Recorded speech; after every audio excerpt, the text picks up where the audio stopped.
Hello, welcome to Autocar and a drive of the Ferrari SF90 XX Spider.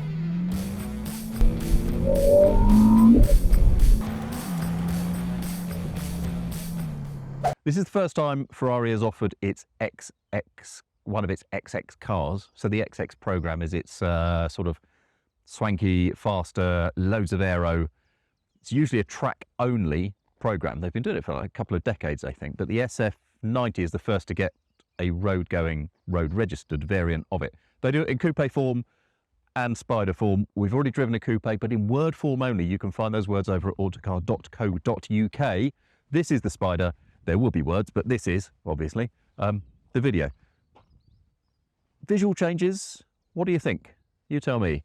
Jack behind the camera did think they were a little bit Mansory at first, but he has come round to the idea, and I'll admit, I think I have too. There's loads of aero on it, so let's just talk you through a few bits and pieces here and there. There are 6 of these sort of vents each side to vent air out of the wheel arch. That is useful for sort of reducing the high pressure in there. There's also a patented, they tell me, oh, there's an Alpha GTV going past.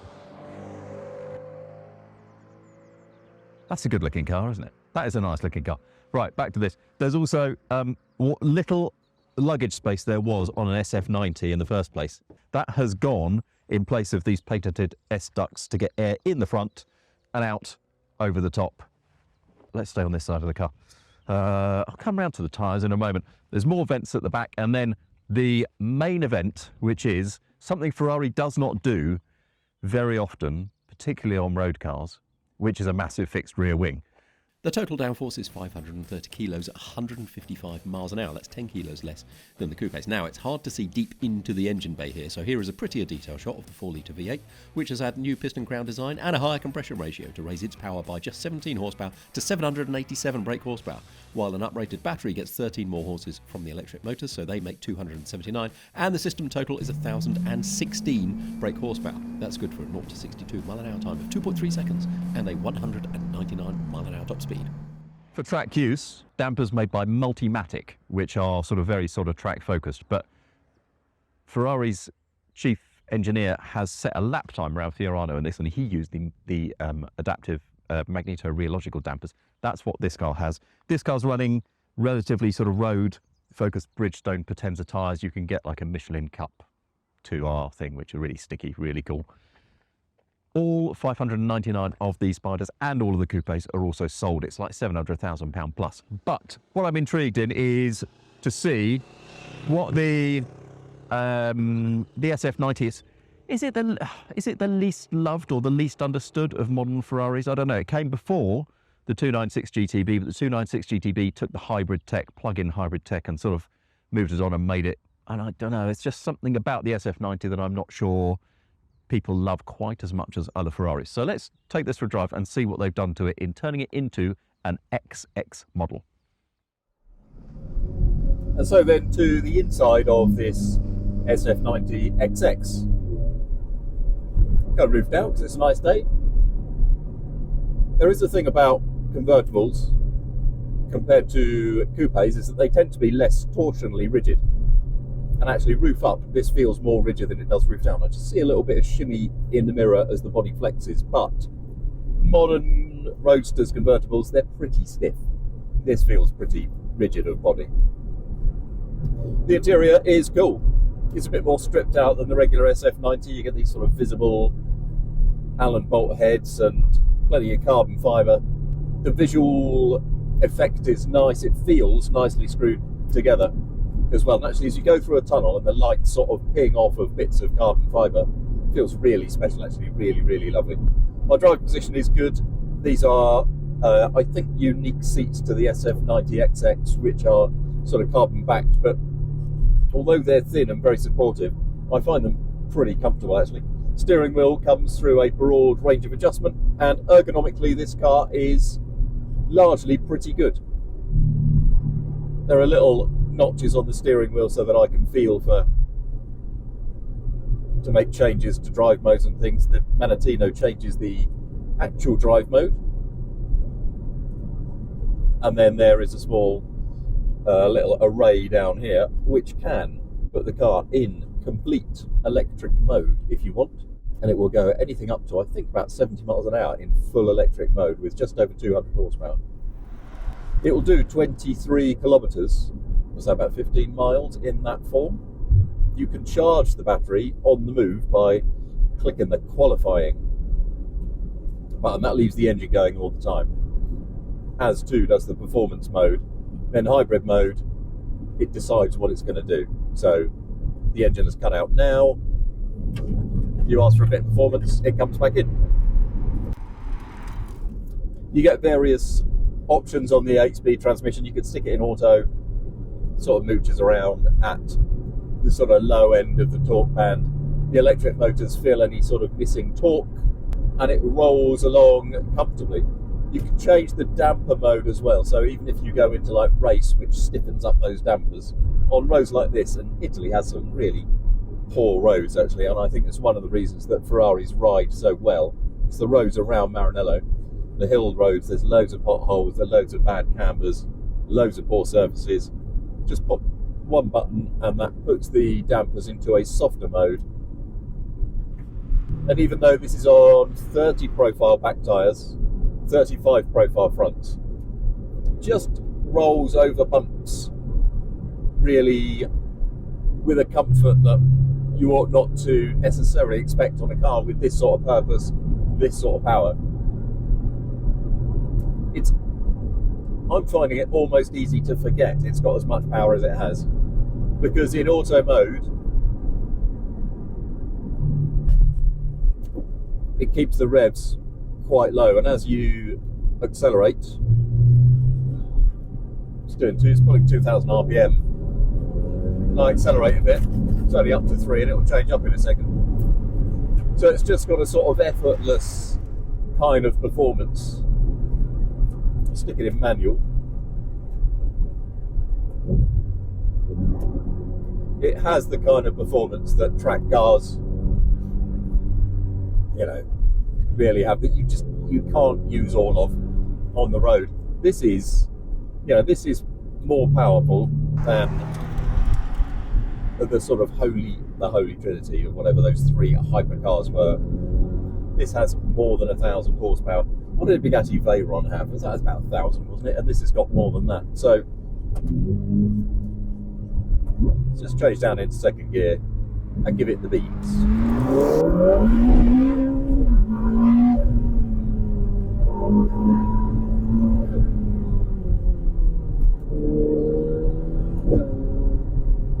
That is mad. It's got so much oomph. And even though the 4-litre V8 on its own makes basically 200 horsepower per litre, which is usually, with that sort of specific output and turbochargers, you would be expecting the turbos to blow really hard, which means they would take a long time to spool up. Even if they take a long time to spool up, which Ferrari's turbos don't tend to, they really do get going really quickly. That's one of the spectacular things about Ferrari engines. There is also the sort of torque fill and the instant response of the electric motors, one on each front wheel and one at the back as well, to really help this car shift along and start going at an extraordinary rate. If you think all of that tech weighs something, you would be right. They quote a dry weight for this car, Ferrari. They don't quote a curb weight of 1,660 kilos, which is, it's not heavy, is it? But it's not light for a mid-engine sports car. Can you feel it?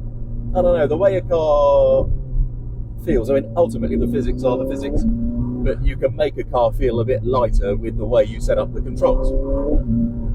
And Ferrari has given this quick steering, it's 2 turns between locks. That could be a recipe for feeling nervous, but it doesn't. Actually, it really doesn't. It's got a really nice stability to it. More so, I think, than Ferrari's other mid-engine supercars of the moment. And actually, probably more than a Roma as well. Actually, I think a Roma feels more sort of nervous and flighty than this. And the damping is really well judged. It's rolling over bumps, keeping the worst of the surface imperfections at bay. but then it's not leaning too much in corners, body control's tight, just tells you exactly what's going on. I'm not about to start trying to pull slides in this car on the road, but just as it lost traction at the back, I knew exactly what it was up to, through the seat, through the wheel. Gear shifts are terrific. They sort of come through and they do push you on. There's a little sort of torque gap and then it whacks you back through. I think just to let you know it's changed gear, gives you a little oomph. Yeah, so my colleague Matt Saunders found it that on circuit you had to drive it to get the best out of it in the way that it wanted to. Ferrari's engineers were saying that, yeah, come to a corner, trail the brakes in, don't lift off before you get to a corner and then start messing around, which you can do very much with Ferrari's other mid-engine cars. They're so playable, they're so playful, sorry, they're so biddable is an awful word I was trying not to use. You get options, they sort of move around, drift like a Toyota GR86 or a Mark II Ford Escort. The SF90 didn't do that, and the XX doesn't do that. It likes to be driven on a brake trail to the apex. That helps it rotate, and then you can drive it out on the power. Actually, I think even on the road, I can sometimes feel that that's an advantage. If I come in on a steady or an unloaded throttle, and then you get back on the power, you just feel the sort of nose lift motors at the front start to sort of pull the car along a bit. Whereas, this corner here, if I trail the brakes into it, it feels much more like the car's willing to rotate if I just stay on the brakes as it turns. And then, that's really nice. And I think, you know, this is really enjoyable on the road in a way that a lot of other hypercars, supercars are not. I'm really enjoying it. It's a really nice road car. As a mate of mine said to me once about a McLaren P1 when I said, it's got a lot of power, hasn't it? He said, well, you don't have to use it all, mate.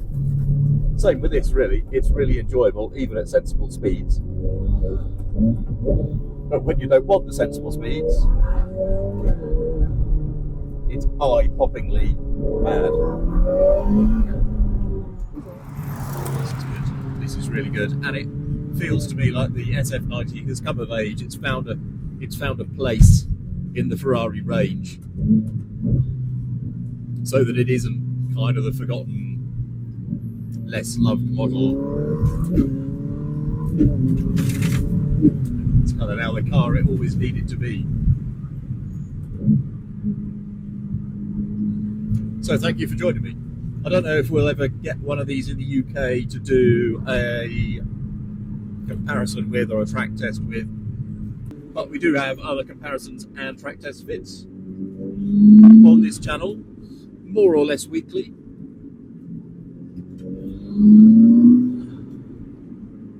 As we speak, there is a Lotus Electra versus Audi SQ8 in the EVIT, which is an interesting twin test I think you'll like. Plus, more prosaically but no less fun, Suzuki Swift versus Renault Clio. Two really good small cars. Actually, they'd be really good fun on roads like this. There's more too over at autocar.co.uk, and you can find the entire Autocar back catalogue over at themagazineshop.com/autocar, where you get access to our entire archive. We've been publishing weekly since 1895,